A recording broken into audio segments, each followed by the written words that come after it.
She invited a billionaire in a wheelchair to be her date. But what happened next no one could have expected. A story of betrayal, heartbreak, and unimaginable struggle. And one woman's unwavering courage that changed everything. Stay with us till the end, because this story will teach you the true meaning of love, resilience, and fortune. I sat in my office, hands trembling over the scattered contracts, watching my empire crumble like sand slipping through my fingers. The betrayal had been precise, a knife hidden in a smile, a partner I had trusted more than myself, sabotaging years of sweat, sacrifice, and vision. I felt broken, hollow, haunted by the echo of failures, and the suffocating weight of expectations I could no longer meet. Then she appeared, a presence that was neither loud nor commanding, but steady, unwavering, and profoundly human. She looked at me not as a fallen tycoon, but as a man who had lost his way and needed to find his soul again. She did not offer pity. She offered challenge, hope, and raw truth. She pushed me to face myself, to confront my mistakes, and to wrestle with the fear that had frozen my ambition. Nights blurred into mornings, coffee cups left cold on the desk, while she whispered encouragement that cut deeper than any boardroom lecture. Her hands, warm and certain, reminded me that strength was not in money, but in courage, humility, and love. I fell many times, not just financially, but morally, emotionally, spiritually. I watched alliances crumble, felt the sting of betrayal in every handshake, and questioned whether I had the right to rise again. She stayed. Her eyes held a mirror I could not escape, forcing me to see the man I could become, not the man I had been. Step by painstaking step, I rebuilt my business, reclaimed my dignity, and discovered a wealth far greater than gold. A life aligned with purpose, love, and integrity. One evening, as we overlooked the city skyline, I realized that the real fortune was never in the balance sheets, but in her unwavering belief that I could become whole again. And yet, even as I felt triumph in my bones, a shadow lingered, a choice I had avoided, a test I had not yet faced. I woke before dawn, the city quiet, except for the distant hum of traffic and the restless beating of my own heart. The empire I had rebuilt was strong on paper, but inside, a gnawing emptiness persisted. Success felt hollow when measured only in numbers, and I realized that some victories demanded sacrifices that no one else could see. She entered the room silently, her presence like a soft tide calming a storm. I turned to her, searching for reassurance, but found challenge instead. Her gaze pierced through excuses, through fear, through pride. "You cannot run from the past," she said, "not when it has lessons you must carry." Her words were a knife and a salve at the same time. I remembered the nights I had ignored warnings, the deals I had trusted blindly, the friendships I had allowed to dissolve in arrogance. I felt anger rise, not at others, but at myself. How many times had I let pride dictate choices? How many times had I lost what truly mattered in pursuit of illusions? She reached for my hand, and in that touch, I felt the gravity of my own potential. The woman beside me was not just my partner. She was the compass I had ignored for too long. We worked through the days like architects of redemption, building bridges where walls had existed, repairing bonds I had shattered, and crafting a life that was both daring and humane. Yet even as progress glimmered, a shadow lingered in the corners of my mind. An old adversary, a choice I had postponed, threatened to unravel everything I had rebuilt.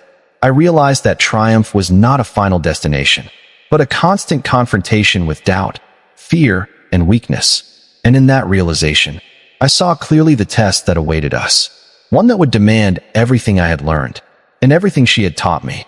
The boardroom was silent, but the tension inside me roared like a storm. Every chair around the polished table felt like a judgment, every gaze a reminder of past failures.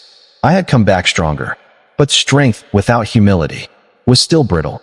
I knew that one wrong word, one misstep, could crumble all we had rebuilt. She sat beside me, her hand brushing mine briefly, a quiet lifeline in the chaos. Her eyes did not waver. They held a calm certainty that anchored me. "You are not alone," she whispered. "You have never been alone." Her words were not just comfort. They were a challenge, an imperative to rise beyond fear, to face betrayal with wisdom, and to transform pain into power. I remembered the nights I had spent on the cold concrete floors of my first office, the hunger gnawing at my ribs, the endless calls I made in desperation, trying to convince the world that I was worthy of more than defeat.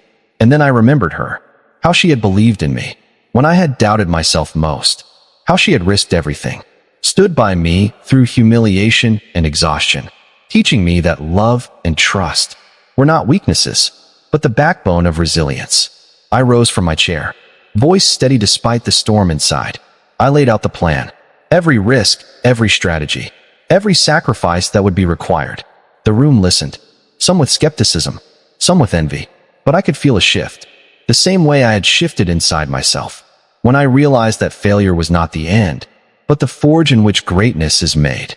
And yet, as the last word left my lips, a sudden message arrived, a shadow from the past, threatening to undo every lesson, every victory we had fought to claim. I glanced at her. Her eyes met mine. We both knew this test would demand more than courage. It would demand everything we had built and everything we were willing to risk. The message glowed on my phone, its contents a silent explosion. Numbers had vanished, contracts erased, loyal allies turned into strangers overnight. I sank into the chair, the weight of despair pressing me into the leather. The empire I had rebuilt seemed fragile, like glass balanced on a knife's edge. She came closer, kneeling beside me as though proximity could carry strength. Her hand rested on my shoulder, firm, unyielding.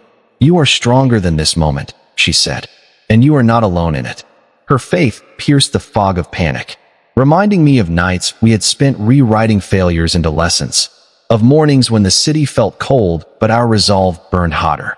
She had taught me patience, humility, and the courage to embrace my own imperfections. I stood abruptly, heart hammering, and felt the clarity that fear could never give. Every setback was not a wall, but a turning point. Every betrayal, a test of character. We worked through the night, mapping strategies in silence broken only by whispered insights. Her wisdom cutting through the chaos like a lighthouse beam. She challenged me to trust again, to ask for help, to forgive, and to act with integrity, even when others chose deceit. By dawn, a plan emerged, bold and precise, crafted with sweat and conviction. It was a gamble, and yet, for the first time, I felt exhilaration, not fear. I looked at her, sensing the magnitude of what we were about to do. She smiled, a quiet, knowing smile that carried love, courage, and the promise of redemption. The city beyond the window glimmered, its lights a reflection of every challenge we had faced, and every dream we had refused to abandon. I inhaled, tasting the electric tension of possibility, knowing that the moment of reckoning had arrived. And yet, even as we moved forward, a shadow lingered, an unexpected betrayal, a choice that could change everything, waiting just beyond the next decision. I met her gaze. We both understood the unspoken truth. This test would demand more than wealth, more than strategy, more than courage. It would demand the very essence of who we had become. The morning air was sharp, filled with the scent of rain on concrete. As I rolled into the heart of the city, every street, every towering building, felt both familiar and alien. A landscape that reflected the battlefield inside me. Her hand rested lightly on my arm, her touch steadying the tremor I refused to show. "You remember who you are," she said softly, "and that is enough to face anything."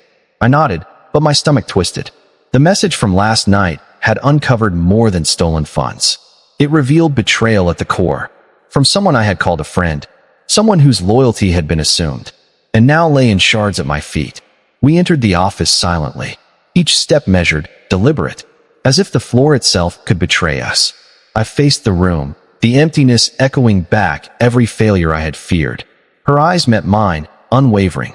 "I will not let you face this alone," she said.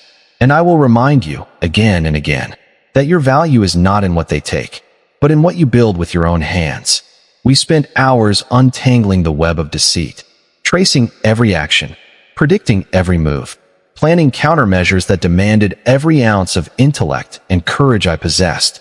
She never faltered. She never doubted me. By evening, exhaustion gnawed at my bones, but the spark of hope returned, flickering and fragile, yet stronger than fear. Her presence, unwavering, made me realize that love and loyalty were more powerful than any contract, more binding than any law. As night fell, I stood on the balcony, watching the city lights shimmer like distant stars. She joined me silently, and in the quiet, we shared a glance that spoke volumes. But even as relief began to seep in, a new revelation struck. A hidden truth so explosive, so unforeseen, that it threatened to undo all our progress and test every lesson we had fought to learn. I turned to her, heart hammering with anticipation and dread. Her eyes held the same courage and wisdom that had carried me this far. And yet I knew that what came next would demand more than either of us could imagine. The final meeting ended in silence. I leaned back in my chair, exhaustion and relief coiled together like fire and water. The betrayal had been exposed, every deceit accounted for, and the empire I had fought to rebuild now stood taller, stronger, unbroken. She walked into the room, her smile quiet but radiant. And in that moment, I realized that wealth was never the true victory. The real triumph lay in resilience, in courage tempered with wisdom, and in the unwavering love that refuses to abandon even in the darkest storms.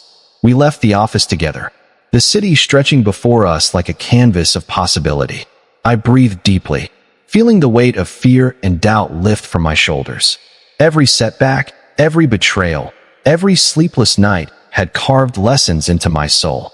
I had learned that true strength is not measured in bank accounts, but in character, integrity, and the bonds we nurture along the way. She took my hand, and I felt not just love, but a profound sense of gratitude.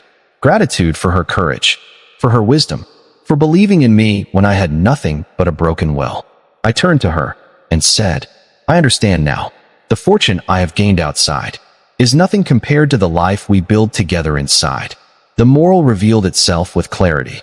Life's greatest victories are forged in pain, tempered by love, and guided by truth. It is not avoidance of failure that leads to greatness, but the courage to rise again and again, to embrace hardship as a teacher, and to cherish those who illuminate our path when we falter.